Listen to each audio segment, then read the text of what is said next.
Olá. Bom, vamos estar dando aí continuidade então. E agora a gente vai estar vendo então as estruturas de controle, tá? Se tiver algum ruído, alguma coisa de fundo aí, que hoje é domingo, então pode ter algum barulho aí de fundo, tá? Bom, vamos estar dando início então a essa estrutura de controle, como eu já falei. E a gente vai estar vendo o if. O que que é o if? O if é como se fosse, para quem usa o Excel, é como se fosse o C. Então você faz uma verificação, entendeu? Então, por exemplo, se eu tirei, eu vou aplicar isso a uma situação da vida real. Se eu tirei nota boa no terceiro bimestre, se eu tirei notas acima de 6 em todos os bimestres, eu vou acabar passando de ano, entendeu? Essa é uma situação. Entendeu? Assim como a gente tem um else, que é meio que uma interação relacionada ao if, que é se não, né? E aí você tem o else if. Então, se não acontecer isso, ele verifica uma outra coisa, tá?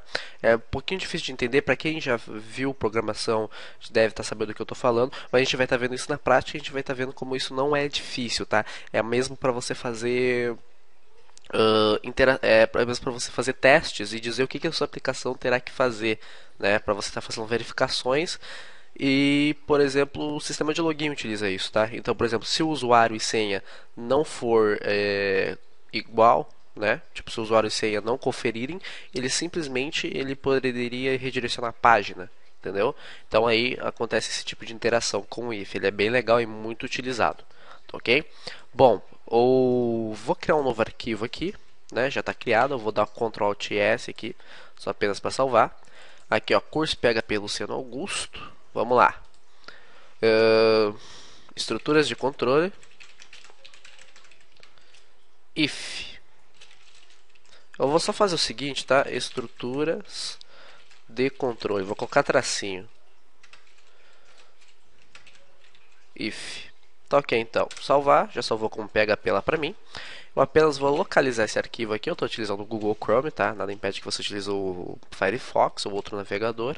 Mas utilizei o Google Chrome aqui e não o Firefox, como havia falado para vocês em algumas aulas anteriores, devido à agilidade dele, que ele é um pouquinho mais rápido do que o Firefox e é muito parecido assim na interpretação do código, mas o Firefox ainda continua sendo melhor, tá? Bom, vamos lá então. Localhost, opa, deixa eu só fazer uma coisa aqui. Eu abri meu web server, né? Que não está nem aberto, desculpem. E ânimo, né, gente? Porque PHP é uma ótima oportunidade de negócio e para trabalho também, tá? Existem várias e várias agências procurando profissionais PHP, tá? Mas é assim, profissionais PHP o quê? Qualificados, né? Então estude. Só isso que é a dica que eu tenho para você, tá? Então aqui, ó, curso, cadê? PHP Luciano Augusto, capítulo 1. Vamos lá. Tipo de dados. Perfeito. Opa, tipo de dados não é não. Eita. Aqui, ó. Estruturas de controle. Tá aqui. Tá vazio, né, gente? Então. Deixa eu fechar aqui o MSN. Sem querer. Ele foi aberto. Bom. Tá aqui então. Tá? Eu vou voltar para o Notepad++ e a gente vai fazer o seguinte.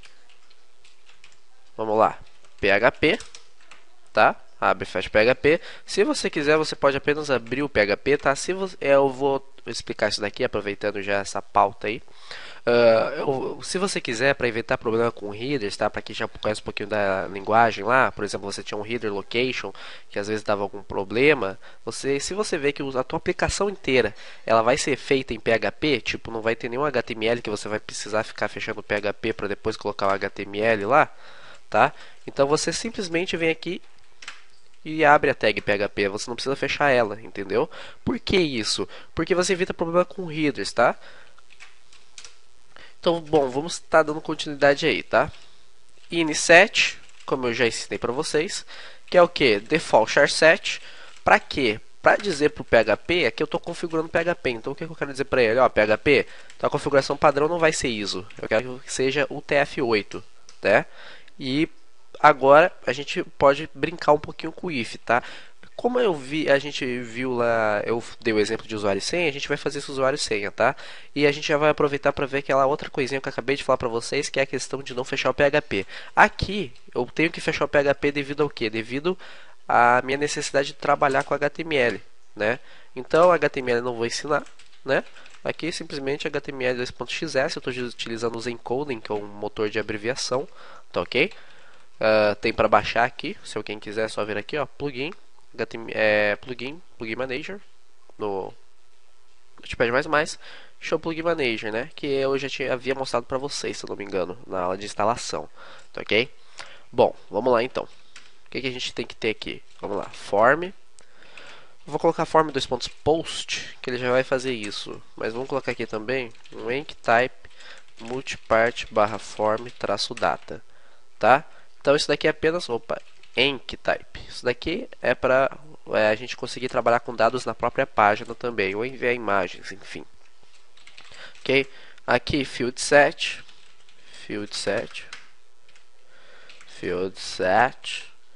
vamos lá. Uma legenda para o formulário se você quiser, mas não vou trabalhar com legenda não. Eu só coloquei o field set porque ele é validado pela W3, tá? Vamos fazer o negócio correto aí, tá?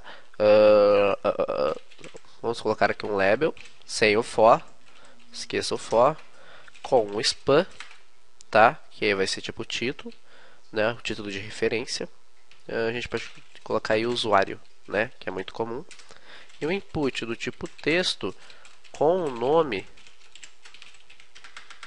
user, tá? Para abreviar e ficar mais fácil da gente pegar, sem ID, ok? Então eu vou copiar e colar isso daqui. E por último, sem label nenhum, eu apenas vou colocar um input do tipo submit com o value enviar ou logar, né? Pode ser. E o nome dele. Eu sempre gosto de colocar o prefixo submit na frente, logar, para eu classificar isso daqui, beleza? Tem muita gente que coloca enviar ou apenas logar, mas eu coloco de colocar o prefixo submit, tá? Quanto mais você dificultar aí a nomenclatura de tudo, tá? Quanto mais você colocar prefixo ou alguma coisa assim que você está acostumado a saber, não é uma coisa assim genérica, uma coisa generalizada, você tem mais segurança na sua aplicação, porque muita das vezes hackers, né? Hackers não, perdão, crackers que utilizam a programação ou outros meios assim de estar encontrando erros para o mal, né? Para a destruição, alguma coisa desse gênero. O que acaba acontecendo? Eles acabam utilizando muitas vezes de tentativas de descobrir a nomenclatura, tanto de variáveis como de campos, enfim. Então fica aí a dica, tá ok? Bom, submit logar, tá aqui. Vamos testar isso daqui? Volto para o navegador, Ctrl F5 está aqui. Um negócio bem enxuto, sem estilização CSS nem nada, mas é apenas para a gente ver aqui como que está ficando, tá certo?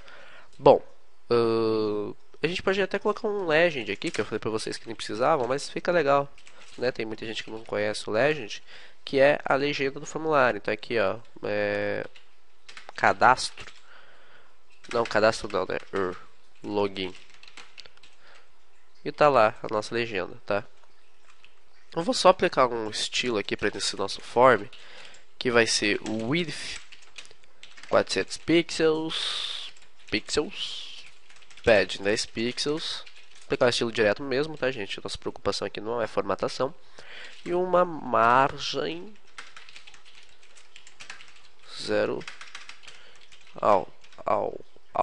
alto. Perfeito. Tá ali então, né? Para corrigir esse problema aqui, que ele deu meio bugzinho, só colocar um BR aqui como timeline, né? Pode colocar um BR, outro BR aqui para botar o input ficar lá embaixo. Tá ok. E a gente pode aumentar aqui o size. Input size 10. Opa, 10 não. Um pouquinho pequeno. Input type size 40. Vamos ver lá? 45. Perfeito. E aqui, input type text size 45. E aqui, só que do type text, tá? Não é type text, é type password. E aqui eu esqueci de mudar o nome para pass, de password. Ok? Então tá aqui então. Agora aqui a gente tem password e aqui a gente tem usuário, tá? E aqui eu também tenho que mudar aqui para senha, né? Que é o nosso título ali,